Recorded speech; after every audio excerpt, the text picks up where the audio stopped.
ഇറങ്ങി പോടാ എന്റെ സെറ്റിൽ നിന്ന്. വന്നിരിക്കുന്ന ഇടം ബെസ്റ്റ്. മലയാള സിനിമയിൽ പടം പ്രൊഡ്യൂസ് ചെയ്യാൻ കാശില്ലാതെ തെണ്ടി ഞൊണ്ടി നടന്ന നിന്നെ കയ്യിലെ കാശ് തന്ന് ഇതുപോലെ നിവർന്നു നിൽക്കാൻ ആളാക്കിയ എന്നെ നീ പ്രാവരപ്പിച്ചു. തന്ന കാശ് തിരിച്ചു ചോദിക്കുമ്പോ ഈ ജാതി ഉടായ്പ് പഞ്ച് ഡയലോഗായിട്ട് വന്നാലുണ്ടല്ലോ,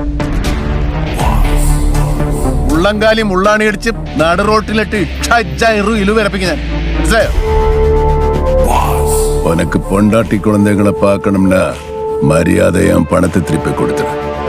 மவனே கொலை காண்ட்ல இருக்க, കൊല്ലാമ വിട മാട്ടേ. ആരാടാ ഈ പടത്തിന്റെ ഡയറക്ടർ? ഞാനാണ് സാർ. അവനെടുത്ത് വണ്ടിയിൽ അയ്യോ, ഇവന്റെ ലാസ്റ്റ്